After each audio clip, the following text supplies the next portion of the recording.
The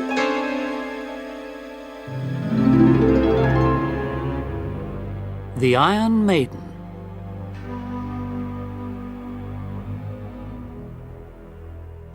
This is a story of horror. It happened many years ago, but I still remember it clearly. I will never forget it, and my wife will never forget it either. After we were married, my wife, Amelia, and I went to Germany. We went to stay in the old city of Nuremberg. In Nuremberg, Amelia and I met an American. Like us, he was on holiday. His name was Elias. The three of us became good friends, and we spent a lot of time together. Every day, we went round the city looking at the buildings. They were very old and very beautiful. The oldest building in Nuremberg is the castle. The castle stands high above the centre of the city. From the castle, visitors can look down and see the city below them. There is a moat at the foot of the castle walls. At one time, the moat was filled with water.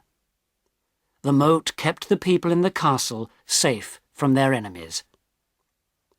Now, however, there is no water. There has not been water in the moat for hundreds of years. Today, there are fruit trees and beautiful gardens in the moat. The road up to the castle is steep and long. One day, Amelia, Elias, and I went to visit the castle. We walked up the steep road and looked down at the gardens in the moat far below. It was summer, and the sun was hot. People were sitting in the shade under the trees in the gardens. It was a beautiful scene. We walked further up the hill and looked down again into the moat. Far down, near the bottom of the wall, we saw a cat. It was a large black cat, and she was playing with her kitten. The kitten was chasing its mother's tail, and they were happy together. It made us feel happy too. "How happy they are," said Elias. "Let's join them in their game. We can play with them." Elias bent down and picked up a stone. "Look," he said. "I'll drop this stone. It will fall near the kitten, and it won't know where the stone came from. It will puzzle the cats." "Be careful," said Amelia. She looked unhappy and frightened. "Please be careful. Don't hit the little kitten with the stone." "I won't hit the kitten," replied Elias. "I want to play with them. I don't want to hurt them." "But it's a long way down," said Amelia. "It's dangerous." "No, no," said Elias. "Look, I'll drop the stone far away from the kitten and its mother." Elias bent over the wall. He opened his hand and dropped the stone. We all looked down. The stone fell and hit the kitten. The kitten died immediately. The mother cat looked up. Her green eyes stared straight at us. Then she looked at her dead kitten and licked its body. She looked up at Elias again. She opened her mouth and showed her sharp teeth. Her teeth were red with the kitten's blood. Suddenly, the cat tried to run up the wall. She wanted to reach us. She ran up a short way and then fell back to the ground. She fell on top of the kitten. Her fur became red with the kitten's blood. The cat looked very frightening. Amelia was so upset that she felt ill. I took her to a nearby seat. She sat down in the warm sun. I walked back to the wall. Elias was standing there. He was looking over the wall. The cat was still trying to run up. She wanted to reach us. Every time she tried to climb up, she fell to the ground again.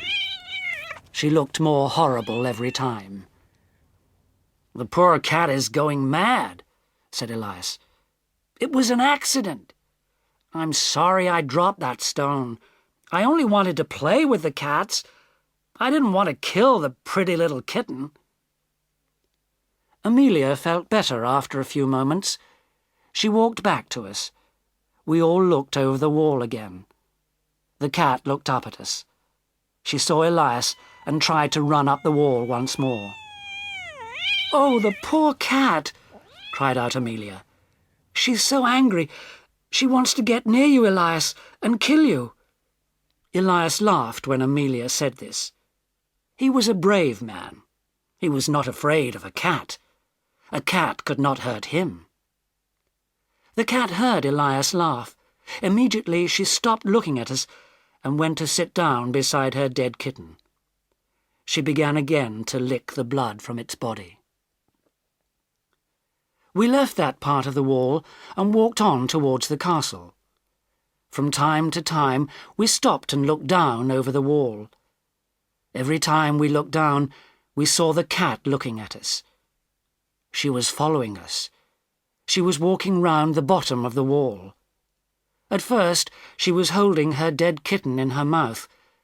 Then she took the kitten and hid it somewhere. She followed us by herself. We went on up the road. We came to a big gate. From the gate a path led to the castle. There is a very famous building in the grounds of the castle. This building is called the Torture Tower. The Torture Tower is the most interesting building in the city of Nuremberg. We went into the tower. We were the only visitors there. A man was sitting by the door. He was a guide. His job was to show visitors round the tower. The tower was very dark inside. The only light came through the door. We began to climb up the dusty wooden stairs. At the top of the stairs there was a large room. There were a few small windows in the walls of this room. In the light from the windows we saw the things in the room more clearly. There were large swords on the walls. These swords were so big that they had to be held with 2 hands. On the floor there were blood-stained blocks of wood. Hundreds of years ago, people's heads were cut off on these blocks of wood with an axe. Everywhere there were horrible instruments. These instruments were used long ago to torture people. Some of the chairs had sharp spikes on their seats. People were hurt when they sat down on them. There were iron collars to put round people's necks. There were things that looked like baskets, but they were made of steel. A basket was put over a person's head, and the head was crushed very slowly. All these things were horrible and frightening to look at. Amelia's face went white, and she held my hand. In the centre of the room there was the most frightening thing of all. This was called the Iron Maiden. It was made of metal and was shaped like a woman. It was covered with dust and was very dirty. It was very old, too. On the front of the metal body there was a ring made of iron. There was a rope on the ring. The other end of the rope went through a pulley on a wooden pillar in the room. The guide showed us this Iron Maiden. He pulled the rope, and the front part of the metal body opened up. It was like a heavy door on a hinge. We looked inside the body. There was room inside for a person to get in and stand up straight. The door was very heavy. When the guide let go of the rope, the door fell quickly and shut tightly. We looked at the inside of the door more carefully. It was very frightening. On the inside of the door there were long iron spikes. These spikes had sharp points at the ends. When the door was shut, some of the spikes went through the eyes of the man inside. Other spikes went through his heart and his stomach. Amelia saw these spikes. She was so frightened that she fainted. I carried her downstairs and out into the sun again. I sat with her. Soon she felt better. We then went back and found Elias. He was still looking carefully at the Iron Maiden. "I want to get inside that," Elias said. "I want to see what it feels like to stand inside. But first, you must tie my arms together and then my feet."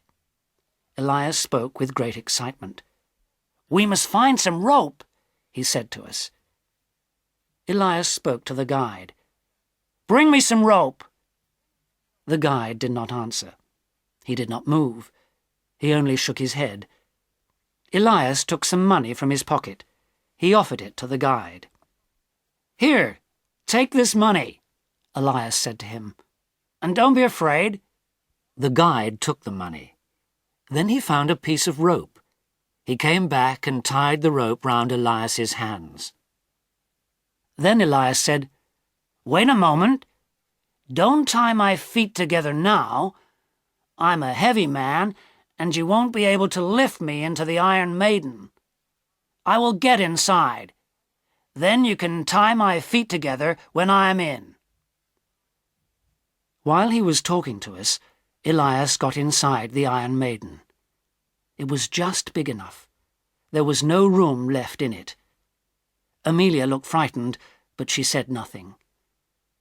The guide tied Elias's feet together with the rope. Now Elias could not move at all. Both his arms and his feet were tied tightly together. Elias was very happy, and he smiled at Amelia. "That's good," he laughed. "Now, close the door very slowly." "Oh, no, no, no!" cried Amelia.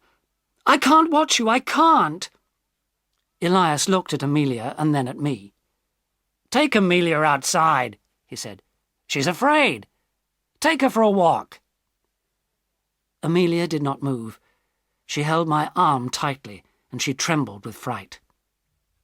Slowly, very slowly, the guide let the rope go through the pulley. The door closed little by little. The spikes got nearer Elias' face and body. He looked happier and happier as they got nearer and nearer. After a few minutes, the guide had let the door down only a short way. I looked at Amelia. Her lips were white. She was not looking at Elias. She was staring at the ground near the bottom of the Iron Maiden.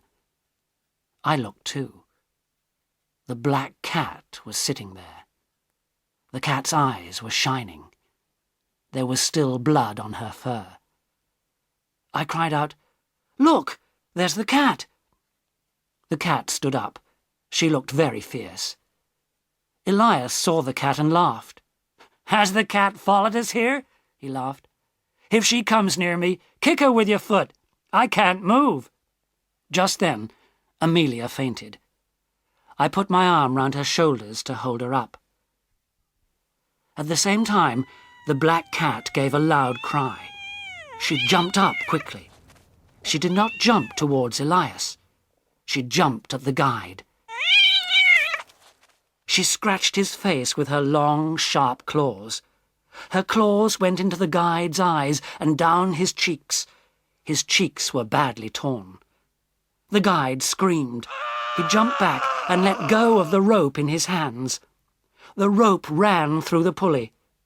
Elias saw the rope slipping past him quickly. For a second he looked terrified. His eyes stared straight ahead. His lips moved, but no sound came from them. The door fell and shut tight. I pulled open the door. When I opened the door, the spikes came out of his body, and Elias fell onto the ground. His face looked awful. I hurried to Amelia. I took her outside and put her on the seat in the fresh air. I did not want her to see Elias's body. It looked very, very horrible. I then ran back into the room. The black cat was sitting near Elias's head. She was purring loudly and was licking the blood on Elias's face. Quickly, I walked over to one of the walls and took a big sword in my hands. With all my strength, I raised the sword above my head and let it fall suddenly.